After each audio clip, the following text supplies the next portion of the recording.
Assalamualaikum warahmatullahi wabarakatuh. Perkenalkan, nama saya Nur Yulianti dari kelas cerdas IPA 2, asal sekolah Madrasah Aja Al-Mubarak CDI Tebaraka. Jurusan Sejarah Kebudayaan Islam. Guru Bidang Studi Ibu Andi Marolas SPD. Di sini saya akan menjelaskan materi tentang fase-fase pemerintahan Bani Abbasiyah.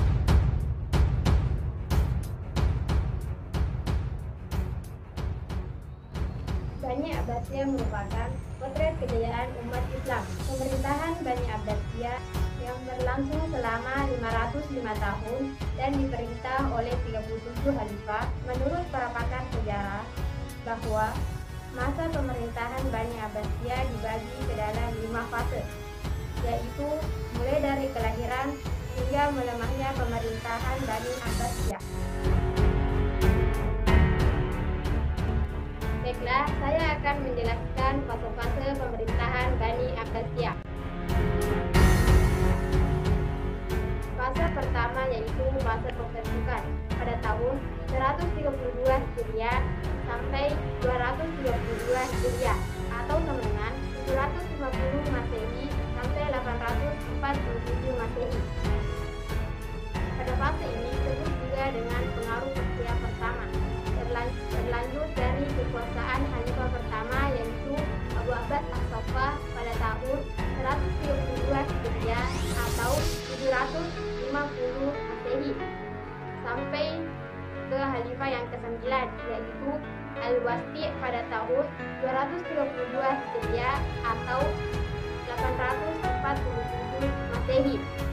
Fase pertama ini disebut dengan pengaruh Persia pertama karena beberapa khalifah yang berkuasa saat ini berkebangsaan Persia seperti Al-Ma'mun dan Al-Amin, yaitu putra dari Harun al-Rashid, ibunya orang Persia dan beberapa khalifah lainnya.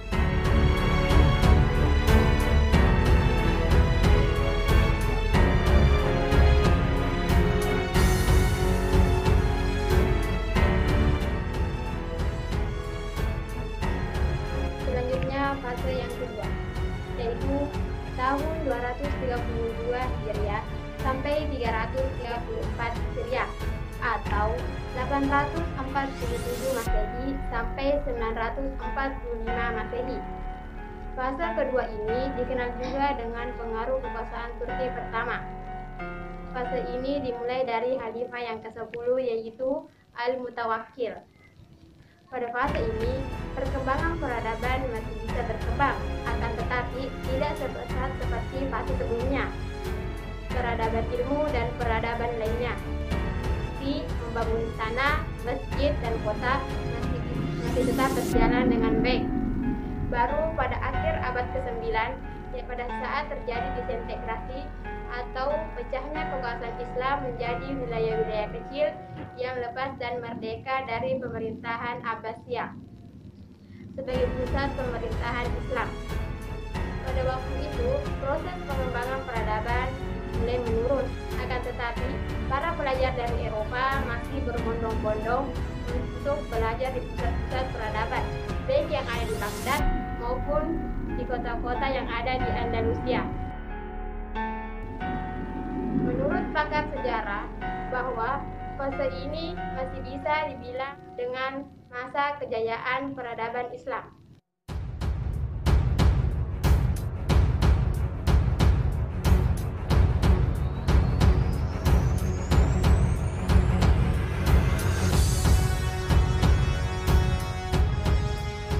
Selanjutnya fase yang ketiga, yaitu pada tahun 334 Hijriah sampai 447 Hijriah atau 945 Masehi sampai 1055 Masehi. Pada fase ketiga ini disebut juga dengan pengaruh dinasti Dwe atau disebut juga dengan pengaruh Persia. Pada fase ini dikenal dengan masa di dinasti Umayyah II, Andalusia, wilayah-wilayah jauh Abbasiyah seperti di Afrika Utara dan India minta merdeka dari Abbasiyah, Sulunnya dan Fatimiyah di Mesir, serta Idrisi di Maroko dan Sabah Hakim di India. mengumumkan merdeka dan lepas dari kekuasaan pusat Abbasiyah. Pada fase ini, perkembangan ilmu masih berjalan, meskipun sudah menurun. Mahasiswa dari Eropa masih belajar di pusat-pusat peradaban Islam, baik yang ada di Baghdad maupun yang ada di Andalusia. Masih diramaikan dengan kegiatan belajar mengajar. Karya-karya monumental dari Muhammad Al-Khawarizmi, algebra, aljabar dalam bidang matematika dan logaritma, serta karya Ad-Dawah, Al-Qanun fil TBB, Asy-Syifa dari ilmuwan Umayyah Andalusia seperti Ibnu Sina, Ibnu Jur masih menjadi idola para pelajar di Eropa untuk mempelajarinya.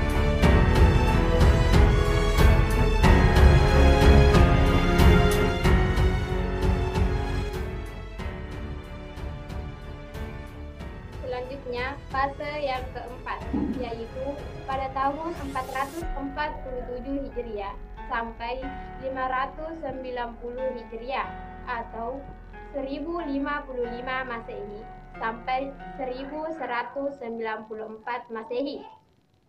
Dalam sejarah, pada fase keempat ini disebut dengan fase kekuasaan Bani Saljuk, atau dalam sejarah sering juga disebut dengan nama fase pengaruh Turki kedua. Kegiatan ilmu pengetahuan masih berjalan, seperti yang dikembangkan oleh Bani Abbasiyah dan Umayyah di Andalusia. Meskipun bersifat konservatif atau berjalan di tempat di wilayah Islam seperti Mesir telah berkobar perang salib menghadapi kaum Nasrani yang berlangsung selama 2 abad. Dalam sejarah bahwa orang-orang Nasrani pada waktu itu selain berperan dengan umat Islam dalam perang salib, mereka juga belajar di universitas-universitas Islam yang masih bertahan dengan proses belajar mengajar.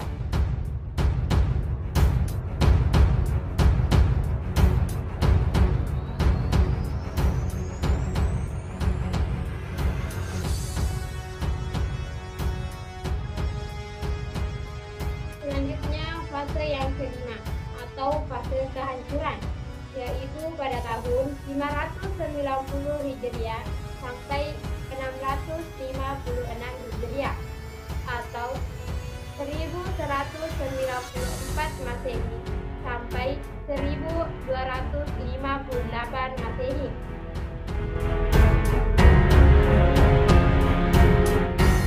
Pada fase kelima ini dikenal juga dengan sejarah perkembangan Islam sebagai fase lemah sampai fase hancurnya kekuasaan Islam Abbasiyah setelah terjadi disintegrasi dan perang salib di wilayah Islam. Maka kekuasaan Islam Abbasiyah di Baghdad maupun kekuasaan Umayyah II di Andalusia semakin menurun. Bahkan pada tahun 1258 Masehi, Abbasiyah diserang dan dibombardir oleh kekuasaan Mongol dengan membakar sekian ilmu pengetahuan serta membakar mati para ilmuwan Islam Abbasiyah dengan cara membakar perpustakaan, sekolah, serta membakar fasilitas-fasilitas umum serta pusat peradaban Islam yang ada di wilayah Andalusia. Diserang dan dihancurkan oleh 2 kerajaan, yaitu Nasrani Aragon dan Kastilia. Maka pada fase ini lengkaplah kehancuran Islam. Kondisi peradaban Islam di Baghdad pada saat itu hancur lebur.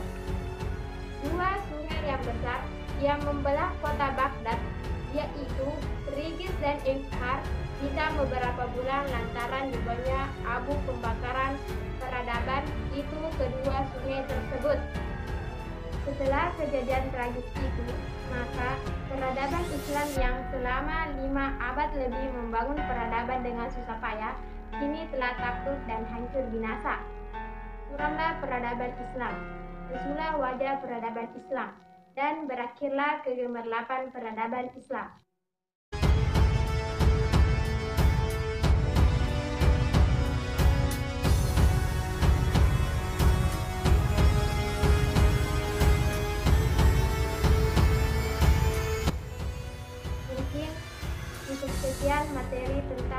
pemerintahan Bani Abbasiyah.